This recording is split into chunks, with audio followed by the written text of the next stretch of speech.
Hi everyone, this is the Black All Year podcast and I am Stepha Doucet. This is our second episode of the podcast and it is taken from a recording of a live Black All Year event that we held in early May 2022. I think the content is fairly self-explanatory once you hear it and I'd love to know what you think of it, so please let us have feedback. And as I say towards the beginning of the recording, please like and subscribe, because not only does it mean that you get access to content quickly, including some content that will be exclusively for podcast, but it also helps other people find our content too. I'm sure you'll recognise the first voice. It's me. And I really hope you enjoy the session that's coming up. Black All Year, Power and Privilege.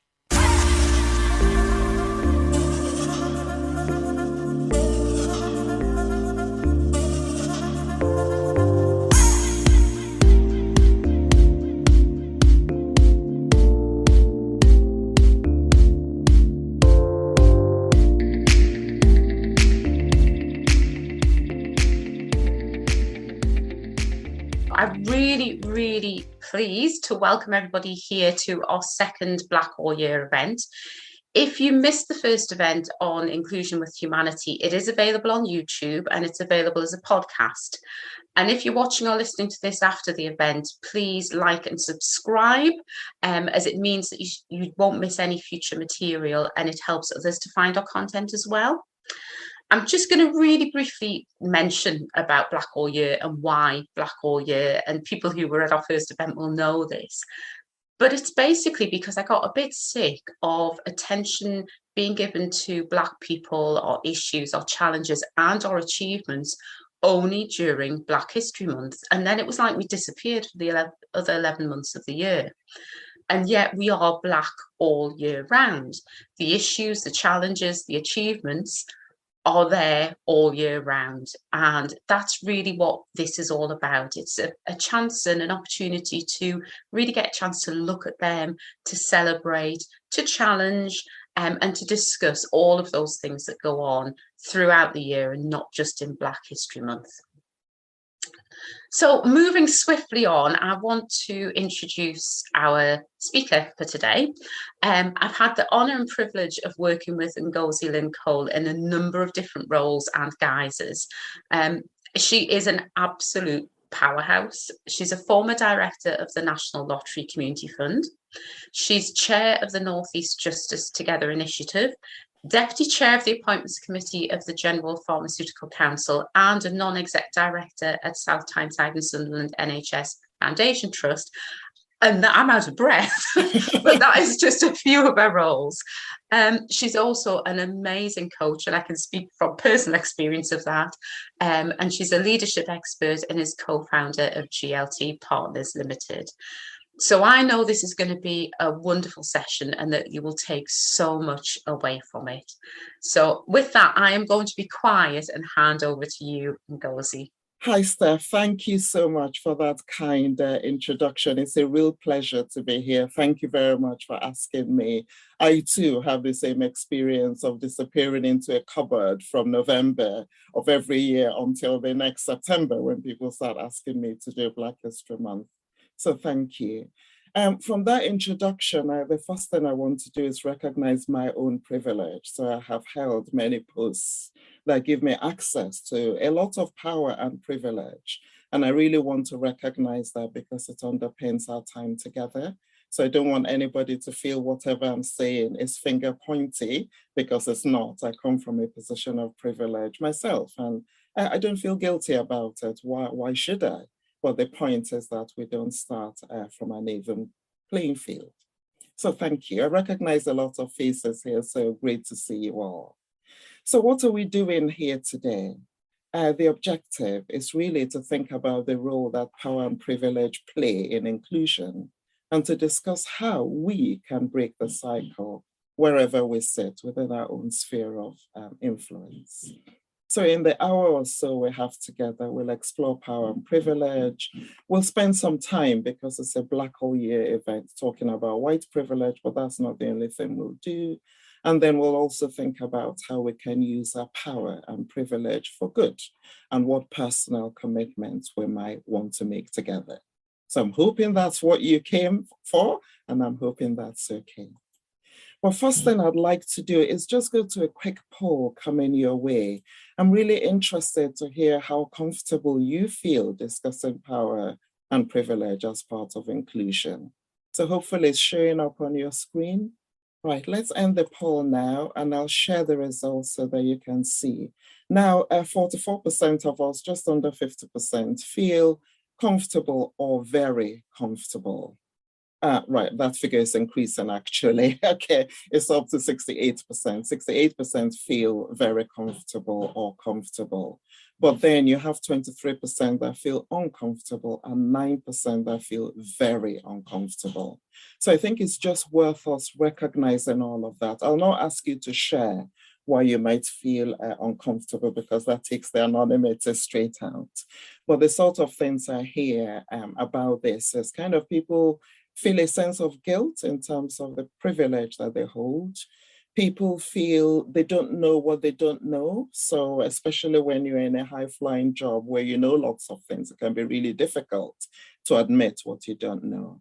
Other people talk about the society we live in, where there's a lot of finger pointing. It's them and us, it's those who hold power or whatever versus those who don't. And sometimes it's just we don't want to offend, we don't want other people to feel bad. So there are lots of reasons why we might feel uncomfortable or very uncomfortable. So please recognize that as we go through this conversation. I'm hoping that you'll participate through the reactions. We'll ask for show of hands now and again. But in doing so, I offer you a few ground rules just to make sure that everybody feels comfortable or feels as comfortable as they can be to enable us to have this discussion. So I offer you a few. One, the very first one is to sit with your feelings, including any sense of discomfort. Now, we're human beings. We don't leave our humanity at the door because we're in an hour session on power and privilege. So please sit with your feelings, including discomfort. I speak to people who have said they feel uncomfortable, but also people who might be feeling very comfortable now because there might be things that make you feel uncomfortable. And I know that I personally learn and have learned the most when I am feeling uncomfortable. So please sit with your feelings. Secondly, please be open to learning, unlearning, relearning, not just from what I say, but from the content I have, but also from what people might post in the chat. So please use the chat. Let's be curious. Let's be open to learning, unlearning, and relearning. So that's the second one. And the third is really important to me. No space here for blame or shame. So that's not what we're here about at all. It links to the second because it's about learning. And I'm yet to do any session like this where I haven't learned something as well. So we're not here to blame, we're not here to shame, we're simply here to learn. So that's what I wanted to say, Steph, by way of introduction. I hope that's okay. Yeah, that's great. And I know that when I asked you if you would do one of these sessions and goals, I kind of sent you a couple of topics that I was thinking about, and you came back and said, oh, I'll do the power and privilege. And I think my response was, great, I thought you might say that. And actually, I am really excited to talk about this because this is something that we've spoken about outside of this, but it's a huge topic. So how do you think it would be best for us to just kind of frame that and condense it for today? Thanks, Steph. I was really, really excited by power and privilege. Any opportunity to talk about this and to learn from others, I always jump at. So in terms of framing it, I'm just going to share my screen and put up this slide. I'm hoping that everybody can see it. I take this graphic everywhere I go when I talk about inclusion. This is by a group called Agents of Good. And they talk about this idea of equality in the first box, where we treat everybody the same. I treat everybody the same. I don't see color, I don't see gender, I don't see this, lives in this equality box, where you have three people standing on exactly the same box, but only two of them can say the match because the other one in the yellow shorts can't, even though they're being treated exactly the same. And then when you move on to equity, this is where people get the support that they need. So I don't know if you saw over the weekend, our Education Secretary, Nadine Zahawi, was talking about private schools. And he made a point I agreed with. He said all of our education should be perfect so that people have the right opportunities and advantages. But then he went on to say that private schools shouldn't be tilting their admission in the favor of people who've gone to state schools, because that's not what it's about. So I was interested in, well, if you base everything on merit, which is what he was suggesting, then this happens. People will be in the yellow shorts, they will not have the same advantages as others. But if you treat people equitably and actually give people the support they need, then you have the second picture where everybody can see that match. Now, the person in the jeans, the blue trousers, might feel they've lost something. They've lost the box. But the point is that they could see the match very, very well in the first place. And the fact that they have lost their box doesn't mean their experience is in any way diminished. And then when you get to justice, you start looking, well, what was the cause of inequity? We live in a society that has so much inequity. If you're a Black woman, you're 4 times more likely to die in childbirth than if you're a white woman, for example. So there are systemic barriers like that fence that you pull down when you start to think about the cause of inequity. So I guess in framing our conversation, if we're not equitable, that is where power and privilege exist. Power and privilege, if unchallenged, if we do nothing to create some semblance of an equal playing field, we will always have a society of haves and have-nots, a society where some of us enjoy much more benefits because of things that are nothing to do with us. So I just wanted to share that to give a sense of how we might frame our conversation. That's great, thank you.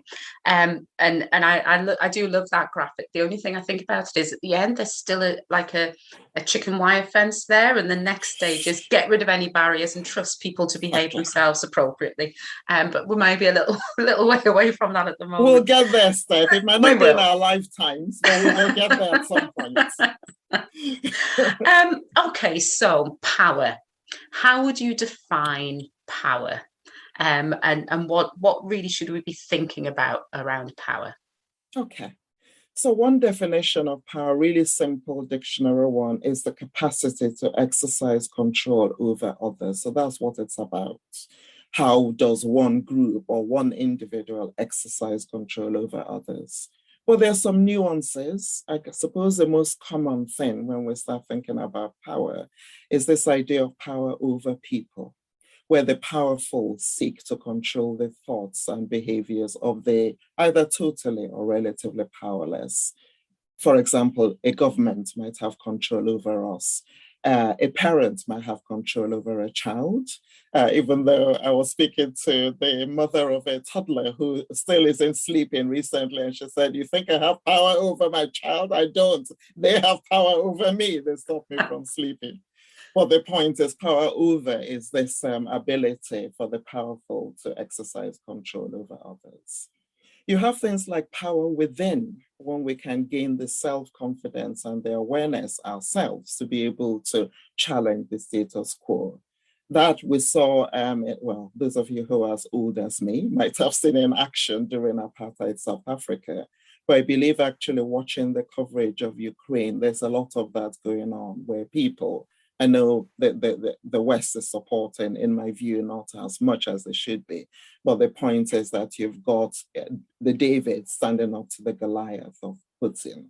So very much a power within that enables us to act. Well, I guess the third point I want to make is the idea of power with, where the powerful can share power with those who are not as powerful, and work with them, partner with them, collaborate with them in order to drive change that benefits everybody, not just one group of people. So this idea of power over often creates a system where some groups, which we can refer to as dominant groups, oppress others. And this is where you have the breeding ground for things like racism, sexism, ableism, classism. So all of this are power with, and we need to think about how can we who have power and privilege, how can those of us with this power share with those who are less powerful to create a more inclusive world? Because if we do that, everybody benefits. Those people who might have power now benefit because in some ways we don't need to subsidize those that are without power. And also because we just create an inclusive world, a better world where everybody can be themselves, bring themselves into work. So let's do some interaction, if that's okay. Think about a time when somebody had power over you. And I mean power that they didn't use positively. What did that feel like? What was it? What was the situation? Tell us briefly in the chat. How did it make you feel? What was that? When somebody had power over you, how did it make you feel? So can we just start to do that in the chat, please? Andrea, thank you so much. Keep asking for anonymous shortlisting. No names, no gender, no age. Blind shortlisting is really, really important because it just takes away some of those things. Kale, thank you. Stop treating people the same, start treating them differently. Lots of comments. So let's talk about power over. Anything in the chat about when people have had power over you? Evelyn, thank you. Feel really anxious when people have power over you, feel powerless. Thank you. Helpless. Thank you, Sharon. Hi, Sharon. Scared, yes, all of those feelings really that we get. Unheard, oh God, unheard and unseen. Angry, that comes up as well. So these are the sorts of things that happen that we're thinking, what's going on? This isn't about me. Yeah. When people have power, make a point of demonstrating. I feel my flight reaction kick in. I get that. Fight or flight. It's like either I'm flying or I'm fighting you, I'm attacking you. And then obviously get labeled.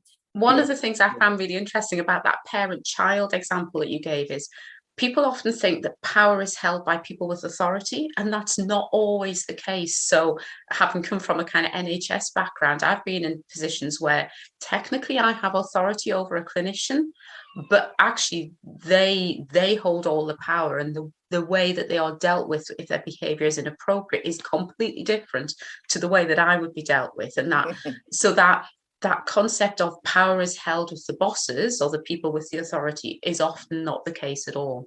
Spot on. Absolutely spot on. Yes. And power can be held wherever. It's not necessarily with the bosses at all. Bosola, thank you. Taking my car to the garage, that's where I feel most powerless. Yeah, I hear you. I get that because I don't know what's going on. I've got lots of stories, but in the time we have, let's Evelyn's just wants to ask a question. I don't know if that's okay. Please. At the moment. Absolutely. Yeah, let's go for it. It's a conversation. Go on. Ngozi, thank you so much for coming to do this event today. And thank you, Steph, for holding this all year events, which are fantastic. And I think that what I was thinking about, just to give you some context, I work in the NHS, I'm a consultant, I'm an eye surgeon. And I think that sometimes power can be, doesn't necessarily have to be anybody more senior, it can be senior, but as a Black female, surgeon, doctor, it can sometimes be from people who are hierarchy, but in the hierarchical change, who are not at my level, all right, may even be non-clinical and will be of a different ethnic group. Evelyn, I hear you. And Ranjit has just made a comment where you're powerless, brown skin is last in the queue.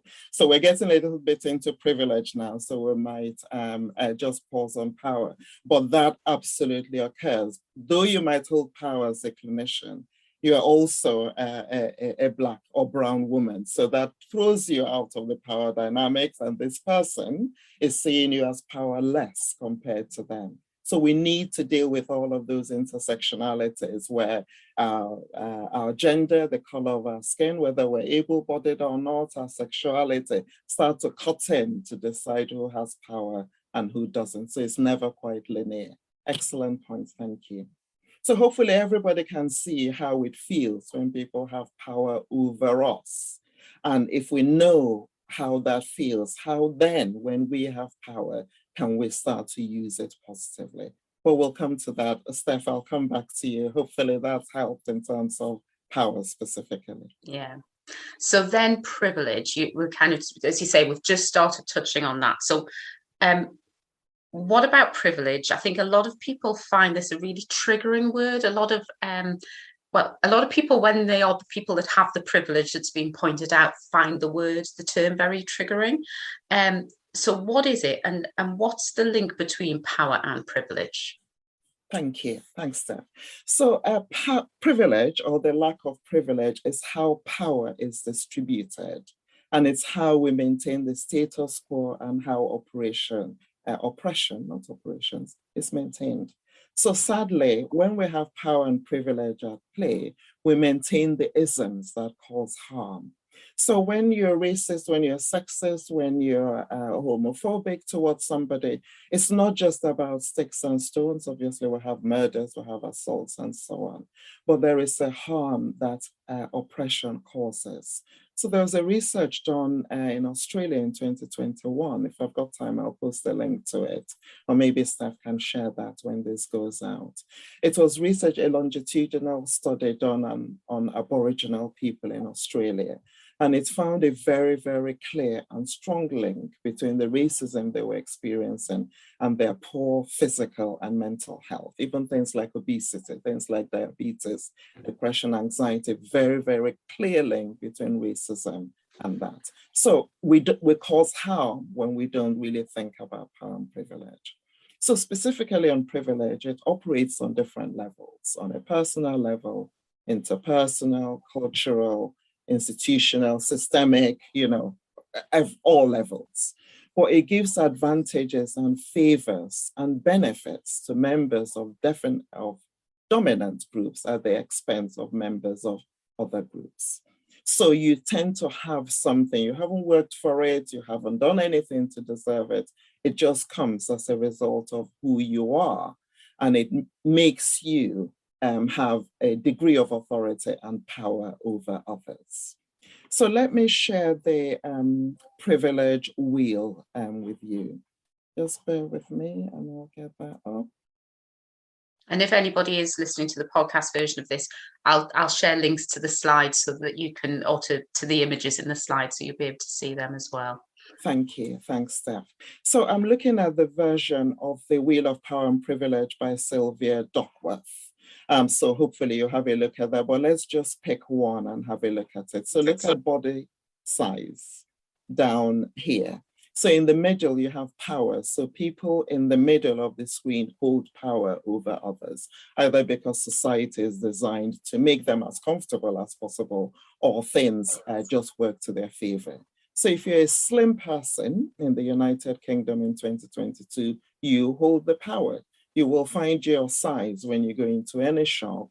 You will switch on the telly, you will see lots of people that look like you. Slim is the norm. Nobody will point fingers at you to say, look at you, you're looking slim. Now, I distinguish that between people who are very thin due to health reasons. I just mean slim. So if you're slim, you hold the power.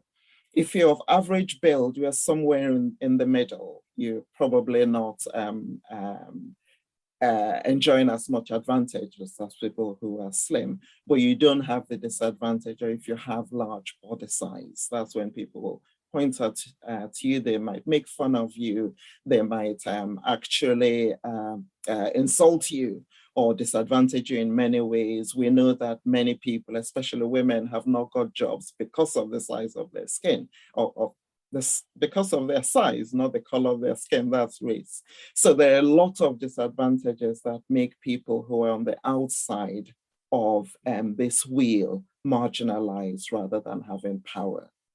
I was speaking to a group a while ago, and somebody says class doesn't appear on this wheel. I would say it partly appears, not that it doesn't appear. For example, if we go to rich versus poor in terms of wealth, you have the rich people who hold the power. You've got the middle class, so class is mentioned here, who sit in the middle, and you have poor.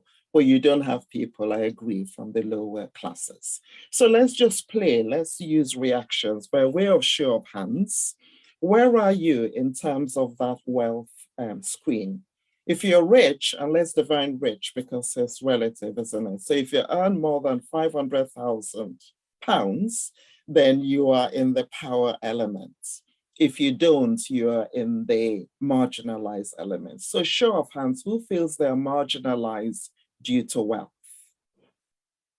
And I am going to do my own reaction here because I need to raise my hand as well. I do not earn that much, but a number of participants are raising their hands. We are on the marginalized end of the wealth wheel. And that's, I love the way that you've defined that, actually, because a lot of people, they talk about the 1%. Yes. And I think a lot of people think the 1% is, oh, the really, really rich. And it's not. When we're talking about 1%, it's people who are earning, I think, over about £60,000, which I appreciate is well above the average salary. But it's not the kind of money that people think it is. And there's a huge difference between, let's say, for example, some of the people that run this country at the moment and the kind of money and wealth that they have, and your average person, or your slightly above average person who probably is in that wealthy middle class. It's a very different position to be in. You're really a few paychecks away from being poor again.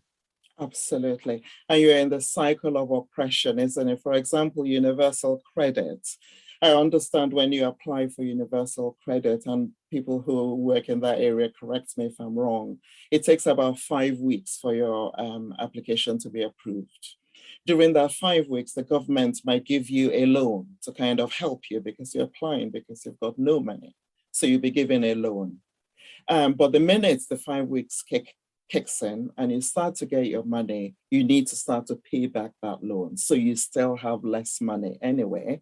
So there's a cycle of oppression. And then you've got members of parliament, you've got people in the public body going, well, you need to find a job. Why are you on universal credit? Why do your children need to be on free school meals? All of those perpetuated. We go, it's your fault. You need to do something. So that means we do not handle the root causes, the wooden fence in that example, of the impact of people needing to be on universal credit. And then the dominant groups continue to enjoy their position, and we vilify those who are less dominant. So things like that. Yeah. So and I think I was just going to say, one of the Steph. things that I find really interesting about this wheel, and forgive me if I'm about to kind of ambush what you're about to say. It's all right, go for it. When I first saw this wheel, I kind of went right, and I'm sure everybody's done the same. You kind of look through it, and you say, where do I sit on that? Mm-hmm. Now, as a light-skinned, black, cisgendered, heterosexual woman, I don't get any further than the middle wheel, the middle of the wheel. But actually, there are quite a few areas where I'm right there in the power. Absolutely. So it just shows how people can be in different areas depending on what it is that's the dominant factor at that time. Absolutely. Yes. I mean, do this yourself. So I own property. There I am, right in the power. I'm not rich in the example we've just given. I speak English. I don't know if I sit there because I speak English with my Nigerian accent. So I might be over here, even though I acquired English rather than learned it. I'm not a cisgender man. I'm a citizen of the United States. So you see what I mean? As you go around, we hold power sometimes and we don't other times. And that doesn't matter. My challenge is when we do hold power, how do we use it? But Steph, you've just got us onto skin color. So let's look at that. So obviously you and I define ourselves as Black women, I know, because we've talked about it. But our skin tone is very, very different. So when you look at this, when you're a white person, you sit in the power thin. If you're sort of different shades of brown, you sit here somewhere. If you're dark, like myself, and I appreciate some people are dark, then you sit on the outside of this wheel. So let's just think about that for a minute. Let me stop sharing and let's talk about that. Yeah, so I think, and it's interesting for me. So I'm mixed heritage, mixed Black, African and white. And it's really only been, I would say, in the past, less than 10 years that I've really been aware or become more aware of the privilege that I have because I am not dark-skinned Black. So that's not, not for a second does anybody ever think I'm white. My features are not white. My skin color is not white. A lot of people don't quite know what I am. It's like, oh, I'm not sure what you are. You're so exotic looking, and all of that rubbish. But I'm not dark skinned Black, and therefore there are things that I know that I don't face that you, for example, Ngozi would face. There is a real inherent racism. And when I was married to a Sikh man, and I know then, and this is going to be a topic of an upcoming session, but I know then actually being light-skinned Black really stood me in good stead. Mm-hmm. Absolutely. Because I was more acceptable to people because I was light-skinned. Exactly. Yeah. And then the way you speak, Steph, also cuts in, so you can speak to people without them realizing on the phone, for example, there's a Black woman behiing that. And I've got a slight Geordie accent, so I'm very privileged in that extent. Take. Yes. But Sola, absolutely right. Religion, I think, kicks in here because, again, if that wheel was done for religion, if you're Christian, you would sit in the middle of the wheel. And if you're anything else, you will start to be marginalized and discriminated against. Yes. Pam, I know that you had your hand up, and I think you've lowered it again. If you want to speak, then please do ask a question. I've noticed Andra's mentioned foreign-sounding names as well. Exactly. Yeah, I mean, I'm Steph, but my surname's Adusei, and so that kind of signals me out as being different as well. And Ngozi, you didn't always use your first name publicly? No. Moved from Nigeria back in 1989 to this country. Ngozi has always been my first name. Moved with my husband to do his master's degree. Long story short, after his master's, he got offered a job and they kept offering him lots of benefits that we decided to stay. And that's when I started to look for a job. And that's when I realized I was Black. I didn't know I was a Black woman before then. This was my late 20s. Couldn't get a job, didn't get shortlisted, didn't get interviewed for anything, even though I already had a master's degree by that point. And in speaking to another immigrant woman, she said, out of interest, what's on your CV? What name is on your CV? So I went, Ngozi Cole, what else would be on my CV? And after she picked herself off the floor laughing, she went, they can't even pronounce the name. How are they going to shortlist and interview you? What's your middle name? So like any self-respecting daughter of a colonial family, I had an English name and I started to go by Lyn. And do you know, I went by Lyn Cole for over 2 decades, even when I held very senior posts in the lottery, where I was in charge of distributing something like £600 million a year. Not once did it occur to me to go back to my first name till George Floyd, when I thought, hang on a minute, why am I being so inauthentic? What's going on? And it was then I went, sod people who don't know how to pronounce it, they can learn. I'm going back to Ngozi. So we've got all of this, and studies have been shown, research has shown, if you're Mohammed Abdulaziz compared to John Smith, they can have the exact same CVs, exact same qualification. One will get an interview and the other is less likely to be interviewed. So lots of things. My name is, thank you for sharing that, Sarah or Sarah, I don't know how you say it. It's really, really good campaign. Yeah. And interestingly, I very rarely share my middle names, which are my true middle names, Afia Chama. And when I do write them on forms, because they are very differently spelt to kind of Western spellings, people are always completely flummoxed by it. But people are flummoxed by it, I do say, and it's not a hard thing to say. So just talking about privilege, and I did say actually some people get very triggered by the term privilege. And let's talk a little bit about white privilege, because it is something that seems to be very triggering for people. And they have very strong feelings about it. So some really interesting stuff on social media about it. I've got into many a word battle on things like Twitter over it.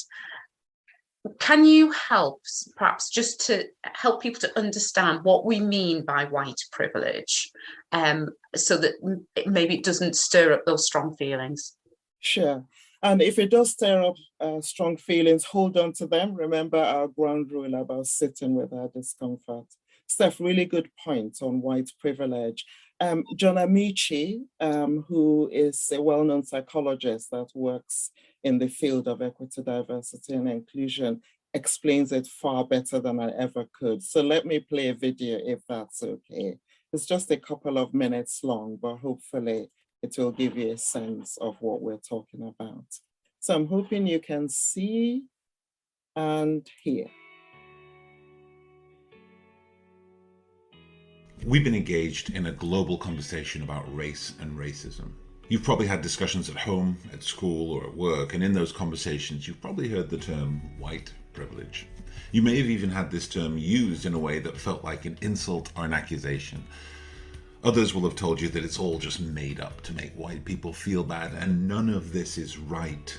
Privilege is a hard concept for people to understand because normally when we talk of privilege, we imagine immediate, unearned riches and tangible benefits for anyone who has it.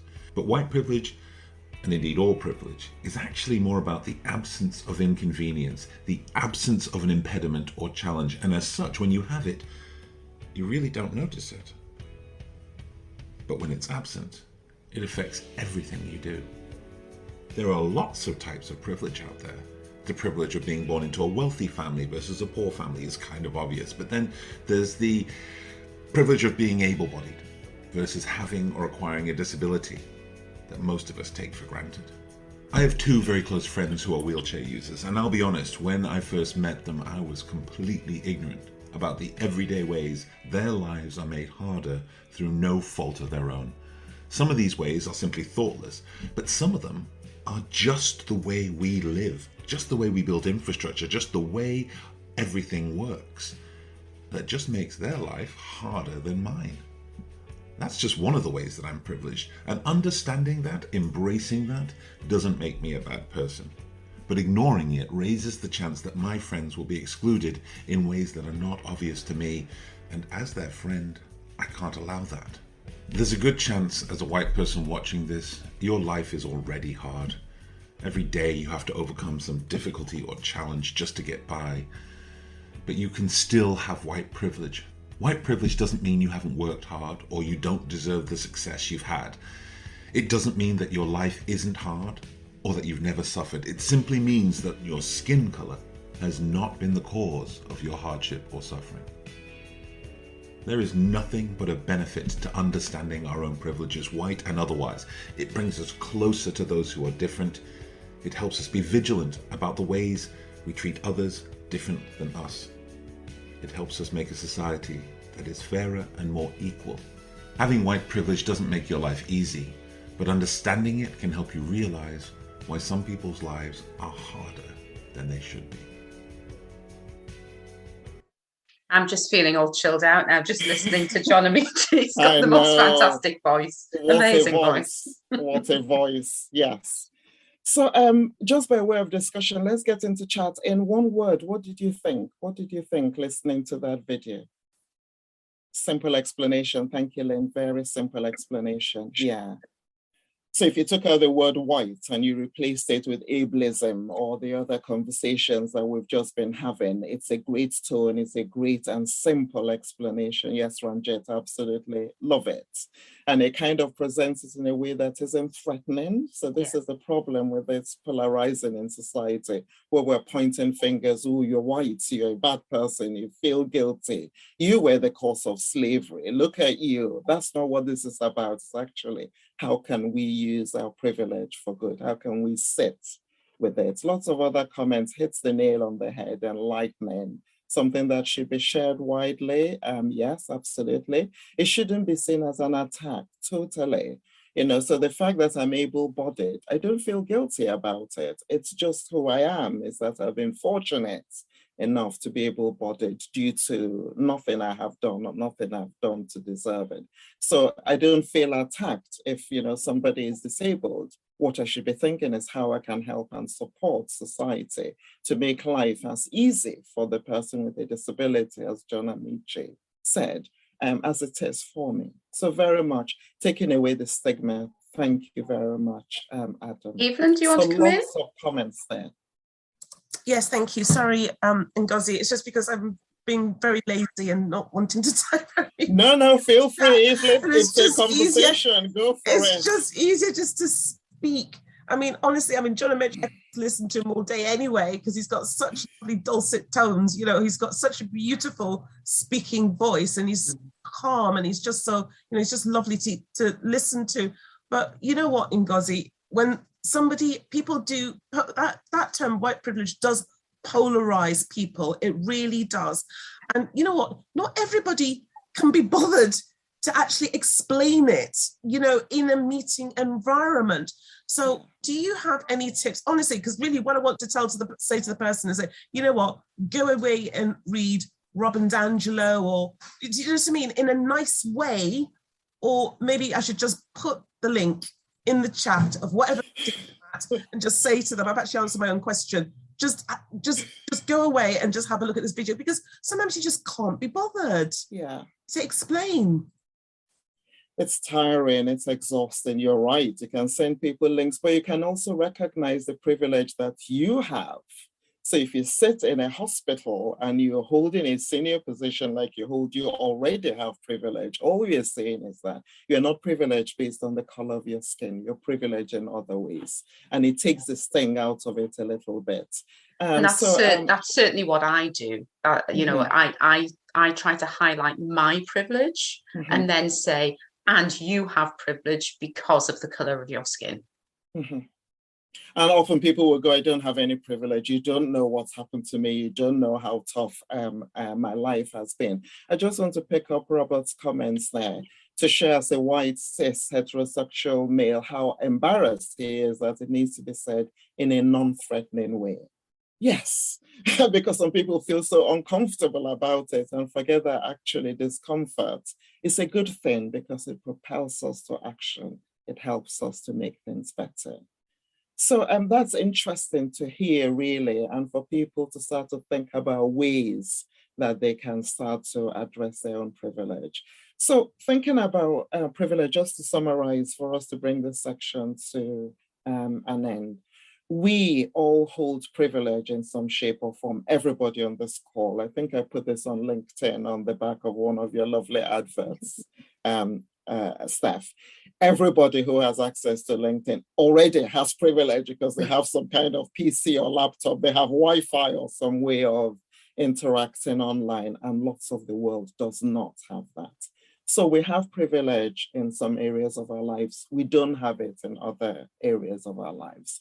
But recognizing our privilege helps us to think about how we can use it, and recognizing the power that other people with more privilege than us in certain areas hold over us lead us to think, well, where I sit in my own particular day-to-day living, what can I do with my everyday privilege for good? And I think that's a really important point. And, I said once I recognized my light skin Black privilege, for me, it's now about, in the arena of race and ethnicity, how do I use that? How can I use that to improve things for everybody, particularly people who don't have that privilege? So let's move on to that. How can we use our own privilege in whatever area it might be, but particularly because it's a Black All Year event in race and ethnicity? How can we use that? Sure. Okay. So first of all, let's recognize that power and privilege maintain isms, the racism, the sexisms, the ableisms of this world. And these are not benign things. Research has shown, as I mentioned, that there are things that cause harm. So if we're not doing anything to disrupt that cycle of oppression, we're actually holding up systems that cause harm, which means that we are complicit in it, whether we like it or not. So let's start, before we go on to what we can do, let's start with behaviors that don't help to break the cycle. So things like victim blaming. It's your fault. What did you do or say that made them say that to you? Let's think about guilt. I feel so guilty. I feel embarrassed. I'm just going to sit here with my head down. Thank you very much. I'll do nothing. Let's think about shame. So I hold white privilege, I hold other forms of privilege. I feel a bit ashamed about it, so don't really want to draw attention to it, don't really want to say or do anything. there is anger in there that comes up as well. I'm really angry. I mean, Twitter is alive. Just try, put in white privilege. Don't even say anything about it. Just put those two words on. Twitter goes mad. I actually got called out by somebody on this call. I see you, I'll not name you. We were talking about a particularly vicious argument going on Twitter. And I said, look, I just didn't respond. I was absolutely done with it, really. And she said, why? Why didn't you respond? You know, we all need to keep this battle going. And do you know what? I went back about a week later and I went, just going back to this conversation. Yeah. But anyway. I do think, though, just to interrupt you, sorry, Ngozi, sure, I do think there's also something about when you are in that position of being disadvantaged, you do need to maintain your own well-being as well. And sometimes you do have to disengage. And you re-energize and then you go back in for the charge again. So that's really important to maintain that as well. Very, very good point, because the exhaustion contributes to all of that harm, all of that trauma. It's really traumatic what's experienced. Thank you, Steph. Well, but other things we don't do is the what about me? So you're talking about white privilege. I'm a gay man. I'm a lesbian woman. What about me? And my answer is, what about you? Absolutely. It's not top trumps in terms of privilege or oppression. It doesn't mean the fact that I'm disadvantaged because of my race means, you know, somehow worse than you being disadvantaged because of your sexuality or your lack or you're being disabled. But we're having a particular conversation about one thing here. So let's do that. So all of those things just keep the cycle going. And if we're not going to stop and take stock, then we'll probably get nowhere. So a lot of things that I encourage you to think about, whether you do, sometimes when we examine ourselves and look deeply into the mirror, we say things that we don't like, but that's fine if we can catch it and do something. Yeah. Well, thankfully, there are several things that we can do to disrupt the cycle. Steph, do tell me if somebody wants to come in, because oh, you're fine at the moment. Yeah. People who know me know I love quotes. If you get an email from me, there's a quote at the bottom. I just ram it down your throat, whether you like it or not. So there's one by Maya Angelou that says, do the best you can until you know better. Do the best you can until you know better. Then, when you know better, do better. So it's about actually in this conversation that we've just had in just an hour about power and privilege, hopefully we've learned from one another and from everybody on the screen. Do we know a bit better, and how can we do better? So let me give you an example. Whipps Cross Hospital, and there are a few NHS people on the call. Whipps Cross Hospital down in the south, in Essex, I think it is, was the subject of an industrial tribunal just last year. What happened? A white nurse had identified that the black nurses on her ward were getting more work than the white nurses. They're all being paid the same, but the black nurses were getting significantly more work. So this white nurse complained to their manager, also a white woman, about this. And the manager went, well, that's not true. That's not happening. Can you please stop making a fuss when there's nothing happening? But then she gathered evidence and went back and said, look, this is happening. And I think you should do something about it. I feel really uncomfortable. Next thing, she's whipped off this ward. She's put on another ward. And lots of things are done to make her life as uncomfortable as possible, leading to her leaving, leading to her going to an industrial tribunal, which found against Whipps Cross Hospital. And they had to pay compensation. What's the point I'm making? The point I'm making is that this white nurse had nothing to gain from this. She enjoyed white privilege, but she saw it being used for ill, and she decided to do something about it. So this is a concept of allyship. How can you be an ally to people who are different from you? What can you do for them in a way that doesn't benefit you at all in order to help them to succeed? So what's going on in your own place of work? What's going on in your friendship cycle? What are you watching on social media? What are you seeing that is clearly not right that you need to do something about? So allyship is one way to do something. Yeah, and I think that allyship is so important for two reasons. There's the first one that we've just mentioned. If you're the person that's being minoritized and you're always, or marginalized, and you're the person who always has to fight, it is physically and emotionally exhausting. And actually, the more people that can be in there and sharing that workload and that burden, the better, so that you can take time out, because you know that somebody else is going to step in and do that. And the other one is, I said in an interview a year or so ago, unfortunately, we're still in the world, and go back to that privilege wheel, where an older white man's voice will still have more significance and more power than mine, regardless of what he's talking about. Even if he's talking about my life experience, his voice will still hold more power. So the more people like that we can have saying this stuff, the better, because they won't switch off because it's a black face. Exactly.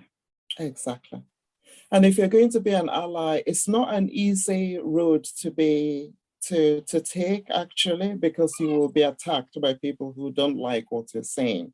So you need to think about, if I'm going to be an ally, what does it mean for me? How do I protect myself? How do I make sure that mentally and otherwise I am feeling the best I can? So allyship is one thing. The second thing is just simply calling things in or out. So you can call things out, as that white nurse did. I don't like this. I don't know what's going on. This feels wrong. Do something about it. In the context of racism, you can use it when people use language that is not inclusive, that is abusive, when you say something online that is inappropriate, or when you say poor behavior in the workplace, be it to do with recruitment, with promotion or whatever, actually calling it out, this is wrong. Can we please do something about it? But also calling in, and I think calling in comes in when you're not in a position of power yourself or privilege. When you can go, I'd like to understand this a little bit better. So maybe it's your manager in a meeting that has said something totally outrageous.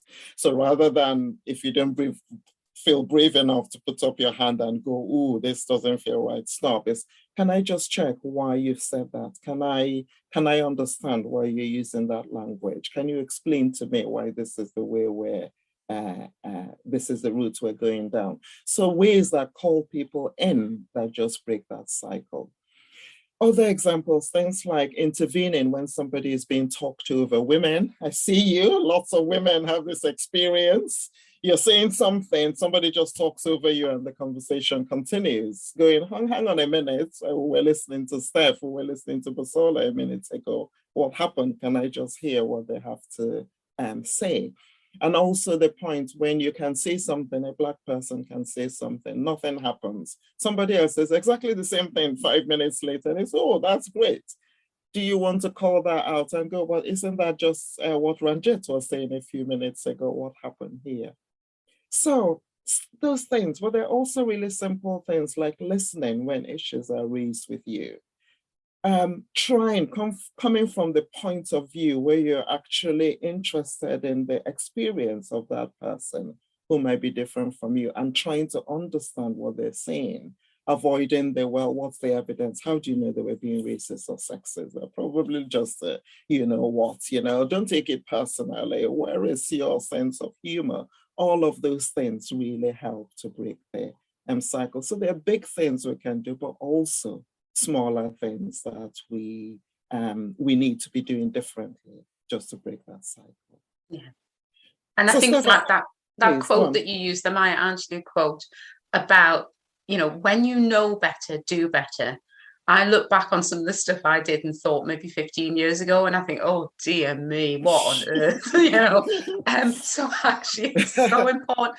But we're learning. And learning is so important. And if you don't learn and you don't grow, you're dead. So, keep learning, keep growing, and don't ever feel that you can't confess some of the things that you used to think or do. I think I have two favorite quotes, and they're both Maya Angelou, and that is one of them. So we've got a couple of minutes left, Ngozi. So what would you like the people that are with us today to do? So I would really like people to think about one thing that you can do. So we have everyday privilege. The fact that we're sitting in homes, in chairs, whatever. We've talked about the color of our skin. We've talked about every sort of privilege. So what can you do to use your own privilege for good? What is the one thing that you can either start or continue doing in order to use your privilege for good? So I'm just going to share one last slide. Another favorite quote of mine, this is by the great Barack Obama. Change will not come if we wait for some other person or some other time. We are the ones we've been waiting for. We are the change that we seek. So you don't need to share this unless you want to, but what one thing will you start, or continue doing to use your own power and privilege for good? So Steph, that's really all I wanted to share. So shall I pass back to you? Lovely, thank you. And I mean, if you want to ask any questions afterwards, I have shared Ngozi's contact details. But thank you so much for that. I mean, I always enjoy speaking with you anyway. And you know, you kind of think, oh, I'm really experienced in this, but I think sometimes just hearing the same thing or similar things helps, and it expands your view as well. So even if you haven't heard anything new, I'm sure that the conversation and the setting and the context that it's in will have helped, and will perhaps help you to think of new ways in which you can support people and really use your privilege for good and to make things better for people who aren't in that position. So thank you so much, Ngozi. It really has been great. I've mentioned about the next event, which is on the 8th of June. And that is on anti-Blackness and colorism. And I'll pop the link in the comments so you can book onto that. I'll just say, if you're watching this on YouTube or listening to the podcast, please do like and subscribe to make sure you see future events and help others find it too. Thank you to all of our participants today for your comments in the chat, and if you've spoken for coming on as well. And I shall leave you with that. Take care and hope to see you again soon. Thanks, everyone.